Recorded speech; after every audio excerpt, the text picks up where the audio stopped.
नमस्कार विद्यार्थियों, बहुत बहुत स्वागत है नए लेक्चर के अंदर।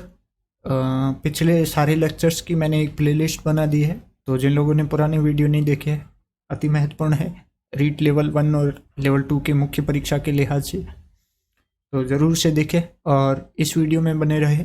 ये वीडियो मैंने आपके कहे अनुसार ज़्यादा बड़ा बनाने की कोशिश की है और ज़्यादा सवाल ऐड करने की कोशिश की है। आपको कैसा लगे वीडियो वो आप कमेंट बॉक्स में ज़रूर बताएं वीडियो देखने के बाद। चलिए शुरू करते हैं। पहला प्रश्न है कि छगनबेन ने सर्वोदयी गतिविधियों के लिए राजस्थान के किस क्षेत्र को चुना? Option A Banasthali Tonk, option B Lakshmangarh Sikar, option C Khinchan Jodhpur, option D Pilani Jhunjhunu. ये सवाल दोस्तों बहुत बार रिपीट हो चुका है। मैं पिछले पेपर जितने भी देख चुका हूँ उनमें लगभग 50% पेपर्स में ये सवाल मुझे मिला है और इसकी विस्तृत चर्चा मैं आगे करूँगा। वैसे इसका उत्तर ऑप्शन सी है। खींचन गांव जोधपुर के अंदर छगनबेन ने अपनी सर्वोदयी गतिविधियों को बढ़ाया था। ये कुछ एक्स्ट्रा जानकारी है कि छगनबेन का जन्म तो महाराष्ट्र में हुआ था, लेकिन बाद में वो जोधपुर आकर रहने लगी और उन्होंने भारतीय स्वतंत्रता आंदोलन में भी भाग लिया था। वैसे वो जैन ओसवाल परिवार से थी और राजस्थान की पहली महिला सरपंच थी और खींचन गांव जोधपुर से ही सरपंच चुनी गई थी और इन्होंने ईमानदारी और स्वच्छता और गांधीवादी मूल्यों को बढ़ावा दिया। बाकी ज़्यादा जानकारी आप पीडीएफ में पढ़ सकते हैं। वैसे ये दैनिक भास्कर की एक न्यूज़ कटिंग है। अगला सवाल है कि निम्न में से किस एक को मूल कर्तव्य के रूप में भारतीय संविधान में सम्मिलित नहीं किया गया है? यानी कि 4 ऑप्शन है, उनमें से कौन सा एक मूल कर्तव्य के रूप में संविधान में शामिल नहीं है? ऑप्शन ए वैज्ञानिक स्वभाव मानवतावाद का विकास करना, ऑप्शन बी सार्वजनिक संपत्ति की रक्षा करना, ऑप्शन सी उन उच्च आदर्शों का आदर व पालन करना जिन्होंने राष्ट्रीय संग्राम को प्रेरित किया, और ऑप्शन डी अल्पसंख्यकों की रक्षा करना। इस सवाल का सही जवाब है ऑप्शन डी अल्पसंख्यकों की रक्षा करना। ऐसा कोई मूल कर्तव्य नहीं है, बाकी तीनों मूल कर्तव्य के रूप में संविधान में शामिल है। वैसे मूल संविधान के अंदर मूल कर्तव्य जैसी कोई चीज़ नहीं थी। 1976 में 42वां संविधान संशोधन किया गया, जिसके अंदर 10 मूल कर्तव्यों को जोड़ा गया। 2002 के अंदर एक और संविधान संशोधन हुआ जो कि 86वां संविधान संशोधन था, जिसके अंतर्गत एक और कर्तव्य को जोड़ा गया जो कि अनुच्छेद 51 क के अंदर है, और वो कर्तव्य है कि 6 से 14 वर्ष तक की आयु के बीच के अपने बच्चों को शिक्षा के अवसर उपलब्ध कराना। यह कर्तव्य 86वें संविधान संशोधन 2002 के द्वारा जोड़ा गया। यानी कि माता पिता के कर्तव्य के तौर पर जोड़ा गया है कि उनको 6 से 14 वर्ष के अपने बच्चों को विद्यालय भेजना है और शिक्षा प्रोवाइड करवानी है। बाकी 10 कर्तव्य आपके सामने दिए हुए हैं। पहला कर्तव्य है कि संविधान का पालन करें और इसके आदर्शों, संस्थाओं, राष्ट्रीय ध्वज एवं राष्ट्रीय गान का आदर करें। दूसरा कर्तव्य है कि स्वतंत्रता के लिए राष्ट्रीय आंदोलन को प्रेरित करने वाले उच्च आदर्शों को हृदय में संजोए रखें और उनका पालन करें। तीसरा है कि भारत की संप्रभुता, एकता और अखंडता की रक्षा करें और इसे अक्षुण्ण बनाए रखें। चौथा कर्तव्य है कि देश की रक्षा करें और आह्वान किए जाने पर राष्ट्र की सेवा के लिए तत्पर रहें। पांचवा कर्तव्य है कि भारत के सभी लोगों में समरसता और समान भ्रातृत्व की भावना का निर्माण करें, जो कि धर्म, भाषा और प्रदेश या वर्ग आधारित सभी प्रकार के भेदभाव से परे हो। ऐसी प्रथाओं का त्याग करें जो स्त्रियों के सम्मान के विरुद्ध हो। छठा कर्तव्य है हमारी सामाजिक संस्कृति या फिर सामाजिक संस्कृति की गौरवशाली परंपरा का महत्व समझे और उसका परिरक्षण करे, यानी कि संस्कृति और परंपरा की रक्षा करना, इस तरह से लिखा गया है। प्राकृतिक पर्यावरण जिसके अंतर्गत वन, झील, नदी और वन्य जीव आते हैं, उनकी रक्षा करें और संवर्धन करें तथा प्राणी मात्र के लिए दया भाव रखें। ये 7वां कर्तव्य है। वैज्ञानिक दृष्टिकोण से मानववाद और ज्ञानार्जन तथा सुधार की भावना का विकास करें। यह 8वां कर्तव्य है। 9वें कर्तव्य के तौर पर लिखा गया है कि सार्वजनिक संपत्ति को सुरक्षित रखें और हिंसा से दूर रहे। 10वां कर्तव्य है व्यक्तिगत और सामूहिक गतिविधियों के सभी क्षेत्रों में उत्कर्ष की ओर बढ़ने का सतत प्रयास करें, जिससे राष्ट्र प्रगति की ओर निरंतर बढ़ते हुए उपलब्धि की नई ऊंचाइयों को छू ले। इस तरह से 11 कर्तव्य है, जिसमें सबसे महत्वपूर्ण आपके लिए है 11वां कर्तव्य, जो कि 2002 के 86वें संविधान संशोधन के द्वारा जोड़ा गया। अगला सवाल है गोडवाड़ी उपबोली राजस्थानी भाषा से संबंधित है, यानी राजस्थानी की किस बोली की उपबोली है? Option A Hadoti, option B Ahirwati, option C Marwari, option D Dhundhari.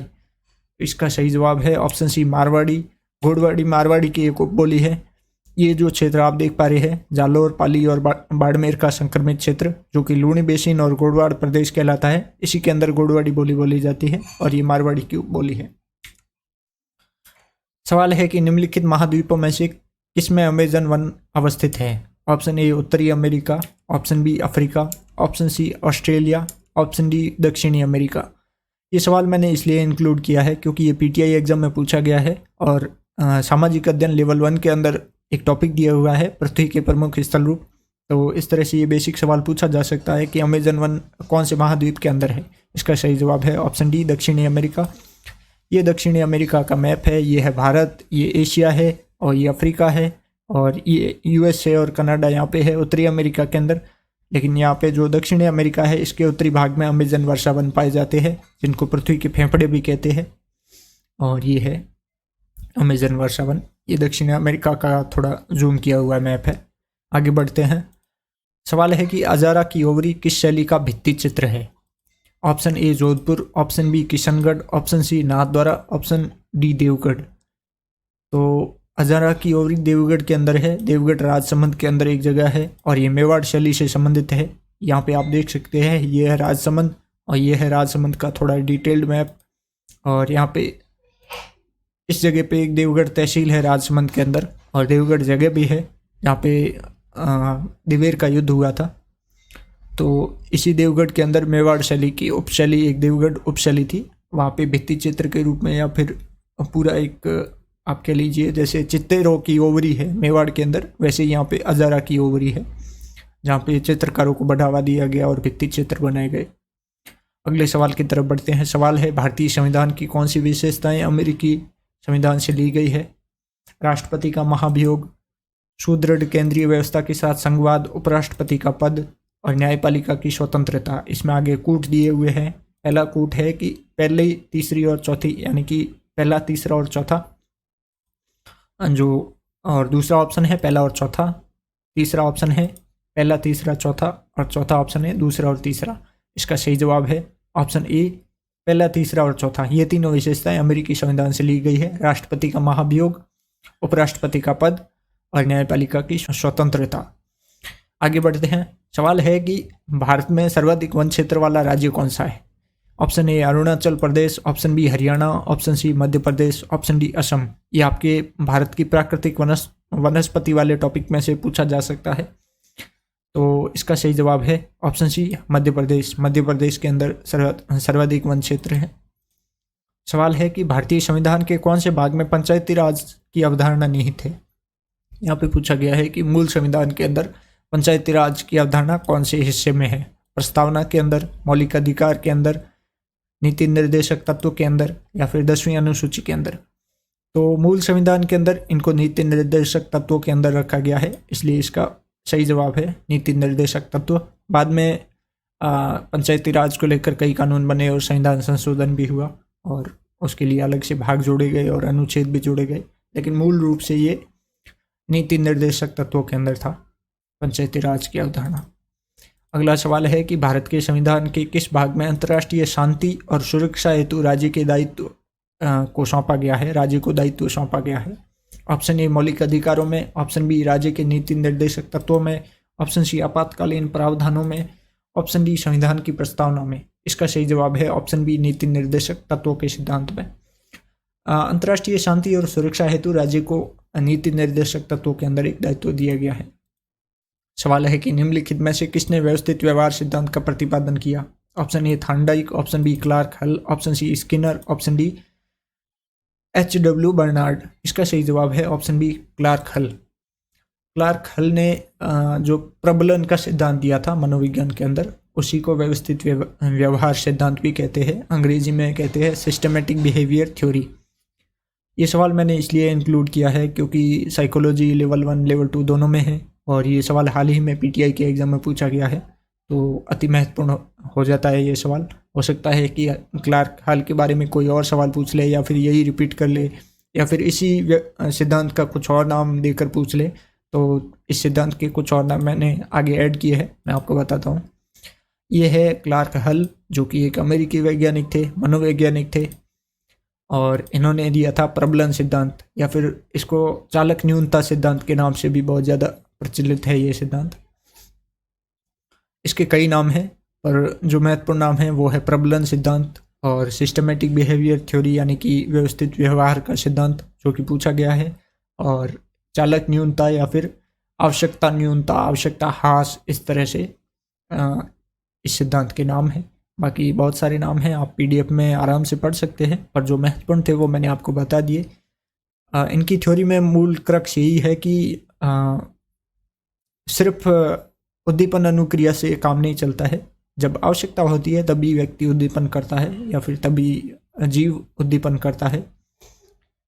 तो इस तरह से इनका कहना था कि आवश्यकता नहीं होने पे उद्दीपन की क्षमता घट जाती है और पुनर्बलन काम नहीं करता है। तो ये थी इनकी थ्योरी। आगे बढ़ते हैं। सवाल है कि विश्व ओजोन दिवस कब मनाया जाता है?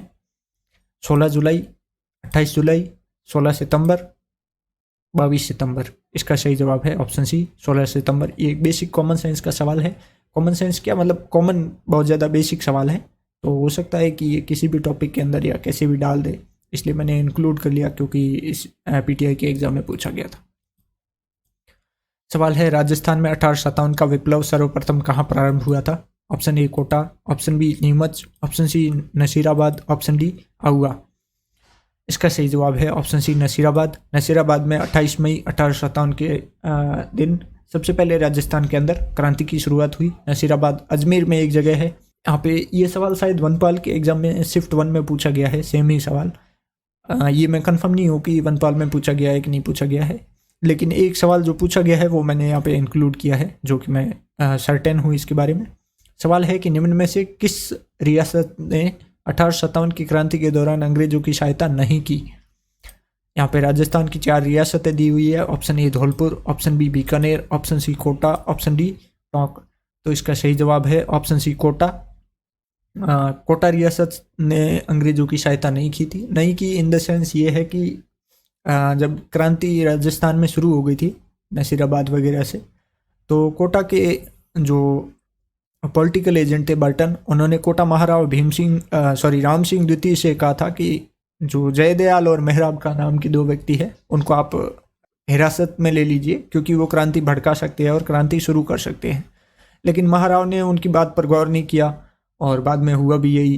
जयदयाल और मेहराब खान ने क्रांति की शुरुआत कर दी और कोटा बाद में 6 महीने तक क्रांतिकारियों के कब्जे में रहा था।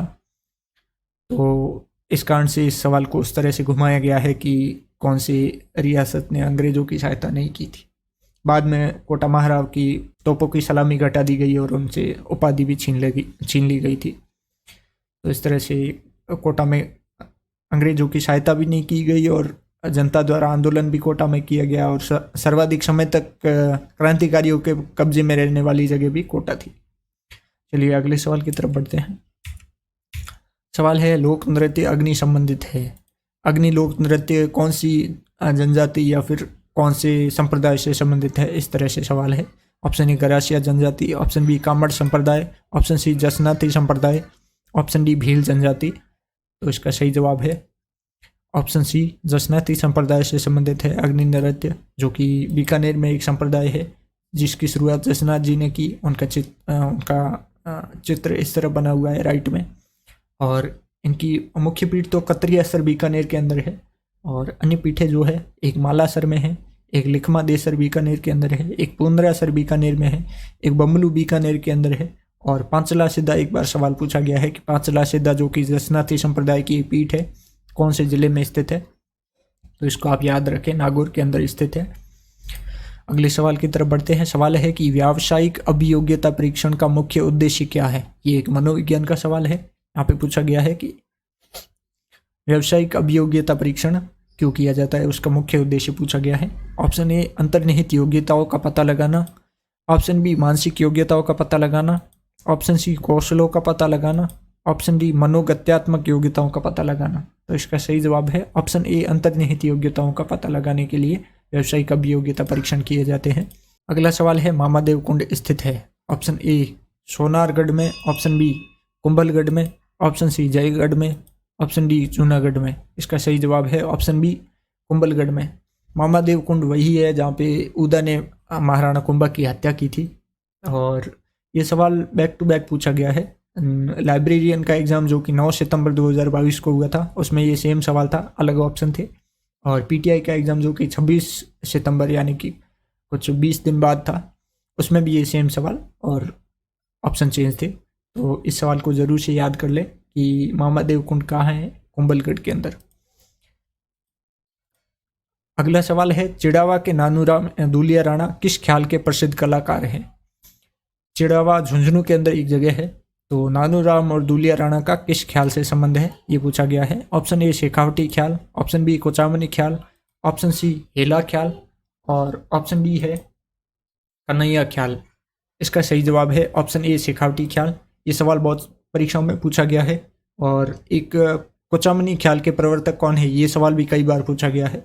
तो कोचामनी ख्याल के प्रवर्तक है लच्छीराम जी। आगे बढ़ते हैं।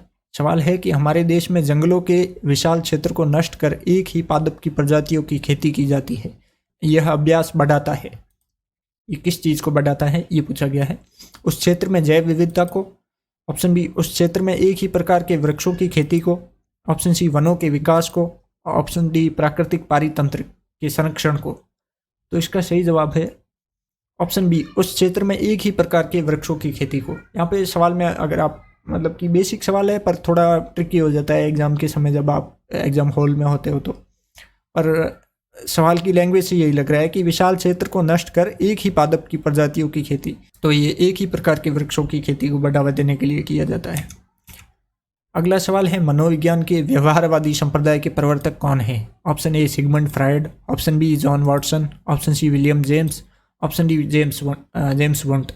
इसका सही जवाब है ऑप्शन बी जॉन वॉटसन। व्यवहारवाद के प्रवर्तक जॉन वॉटसन थे और इनकी एक बहुत फेमस लाइन है कि आप मुझे कोई भी बालक ला कर दीजिए, मैं उसे वो बना दूंगा जो मतलब आप चाहते हैं। और सिगमंड फ्रायड वो थे जिन्होंने मनोविश्लेषण साइको एनालिसिस थ्योरी दी, जिसको मनोविश्लेषणात्मक थ्योरी भी कहते हैं। और इन्होंने चेतन, अचेतन और अर्धचेतन मन के बारे में बताया। और लिबिडो की अवधारणा भी सिगमंड फ्रायड ने दी। तो इसका सही जवाब था जॉन वॉटसन। आगे बढ़ते हैं।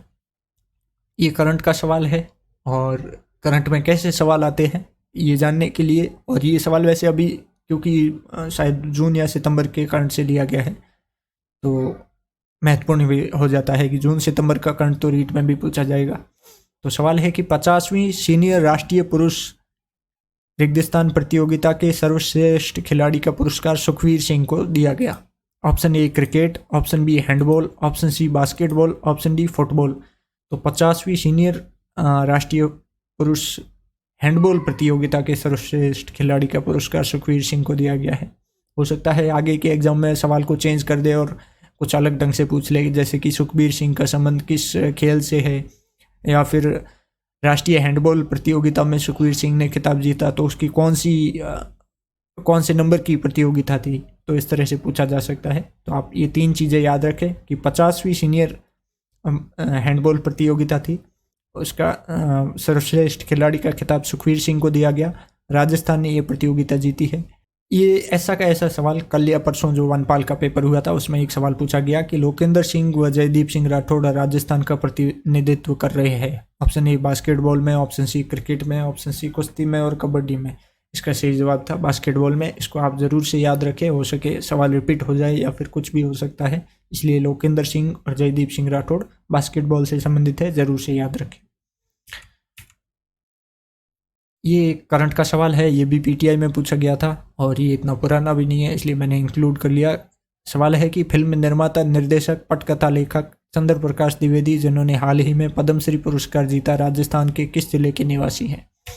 Option A Sirohi, option B Pali, option C Nagaur, option D Jodhpur. इन्होंने अभी एक फिल्म बनाई थी सम्राट पृथ्वीराज, जो कि अजमेर के सम्राट पृथ्वीराज चौहान के बारे में थी, जिसमें अक्षय कुमार लीड रोल में थे। तो उसके निर्देशक के तौर पे काम किया था इन्होंने। और ये है चंद्र प्रकाश द्विवेदी की तस्वीर। इन्होंने बहुत पहले एक नाटक आता था चाणक्य, अगर आपको याद हो तो, मुझे अच्छे से याद है, उसमें भी काम किया था और हाल ही में इन्हें पद्मश्री मिला है, तो ज़रूर से याद रखें। अगला सवाल है, डॉक्टर कोमल कोठारी स्मृति लाइफ टाइम अचीवमेंट लोक कला पुरस्कार फरवरी 2022 में किसको प्रदान किया गया। हालांकि फरवरी का सवाल पूछना कठिन है, रीट मुख्य परीक्षा की तारीख फरवरी 2023 है, तो उस हिसाब से इतना पुराना नहीं पूछा जा सकता, पर हो सके कि पूछ ले, 1 साल तक का करंट पढ़ना ही पड़ता है।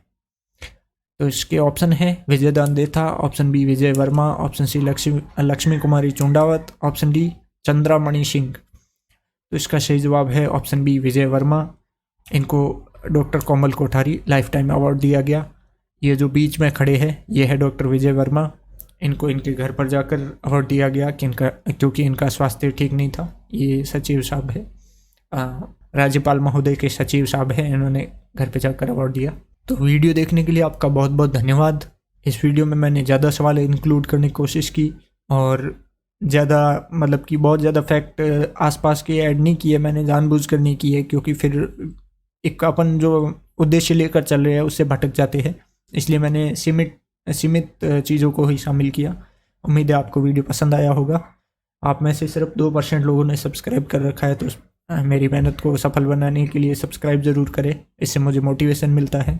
और वीडियो देखने के लिए आपका बहुत बहुत धन्यवाद। मिलते हैं अगली वीडियो में, तब तक के लिए शब्बा खैर।